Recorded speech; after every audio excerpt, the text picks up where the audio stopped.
on the northern slopes of Yoho, where pine forests mirror over still lakes. Morning begins with fog and the ringing drip of melting snow. Along the edge of an icy lake walks a young she-wolf named Luna. Her silver fur glows in the sun, her eyes shimmer like cold amber dawn. She follows the faint scent of a deer, but hears something strange. A sound not born of the wild, a whimper, a faint cry from the rocks. Luna stiffens, her paws freezing in the snow. Then she hears it again, weak, desperate, muffled under moss. A puppy. Alone, tangled in a rusted chain between stones. The heavy metallic smell of humans still lingers in the air. Luna growls softly, stepping back in distrust. But the puppy's whine breaks the ice inside her chest.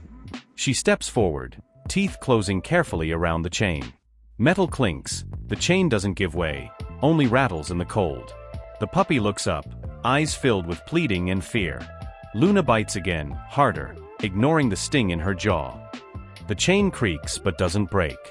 She pulls harder, digging into the snow, muscles trembling with effort. Finally, the chain snaps free from the rock with a sharp ring.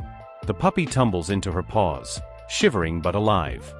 Far across the forest, Ranger Jackson Hale is on patrol. He's a veteran of the Yoho Reserve, used to silence and storms. He spots fresh tracks, wolf prints, but mixed with smaller ones. He frowns. Someone dumped another dog out here again. The trail leads toward the lake, half covered by wind-blown snow. Jackson moves faster, a quiet urgency in his steps. The forest is silent, only the cracking of branches around him. Then, a distant howl, long, low, full of sorrow. Luna stops beneath an ancient cedar tree. The puppy trembles beside her, the chain dragging behind. She lies down, curling around him to share her warmth. Something deep inside her awakens, a mother's instinct. The puppy tries to stand but winces in pain. His paw is swollen, the metal biting deep into the skin. He presses closer, nose to her fur, seeking comfort. Luna licks his face gently, calming his small trembling body. By evening, snow starts to fall in thick, quiet sheets. Jackson shelters under a fir, tightening his coat. He hears the howl again, closer this time, more urgent. And somehow, he knows it's not a threat, but a call for help. He lifts his flashlight and follows the sound. Each step muffled by snow, each breath a cloud in the mist. Then the beam catches silver, a flash of fur ahead. Two figures, lying together in the whiteness. Luna raises her head, eyes sharp as ice. Jackson freezes, lowering his flashlight. He slowly raises one hand, palm open. "Easy, girl. I'm not here to hurt you." She growls but doesn't move, standing protectively over the pup. Jackson kneels, voice calm, gentle, steady. "I'll help him, just trust me for a moment." His tone is soft as wind through pine needles. Luna hesitates, but her instincts tell her to wait. Jackson spots the wound, the paw still bound by metal. He opens his kit, takes out wire cutters. The metal snaps with a single clean sound. The pup flinches, but Luna doesn't attack. She stays close, watching every motion of the man's hands. Jackson unwraps the chain, checking the injury carefully. "Hang on, little one," he whispers. "You're safe now." He takes a bandage and wraps the paw gently. Luna steps closer, eyes fixed on his. There's no anger there now, only awareness. In that moment, something passes between them. When he finishes, Jackson sets down his tools.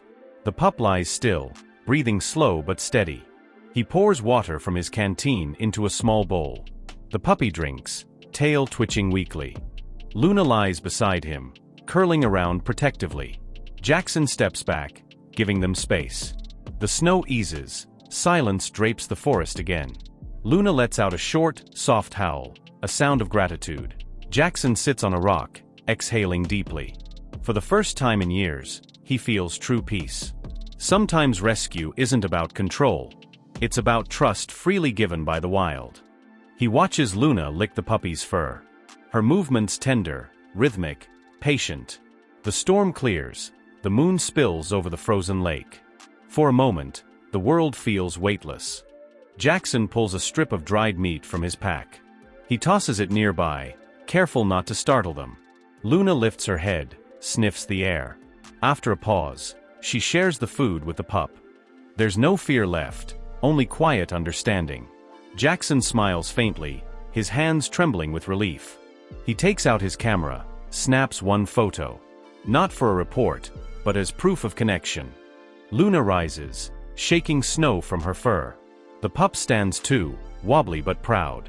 Both stare at Jackson for a long second, and in their eyes, he reads a wordless thank you.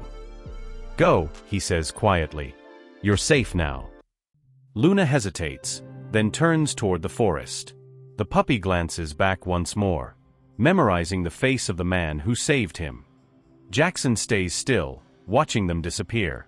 The snow holds their twin paths. One wide, one small, weaving together as one. He bends down and picks up a broken piece of chain. Later that night, he writes in his logbook, "Yoho, North Lake. Rescue successful.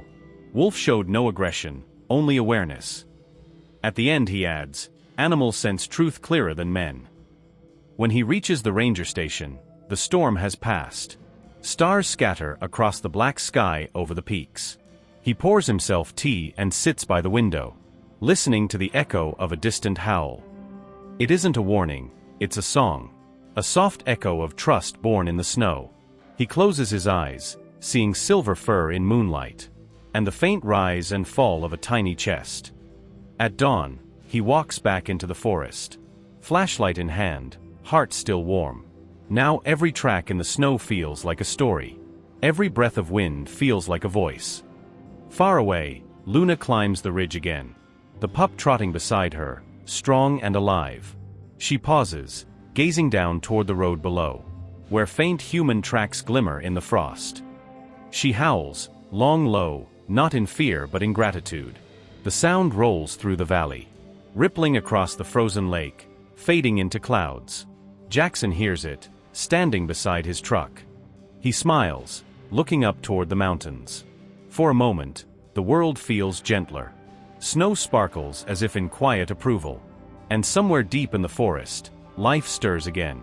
Between man and nature lies a fragile line, but one act of kindness can make it invisible. And then the wolf, the man, and the wind speak in the same language, the language of trust.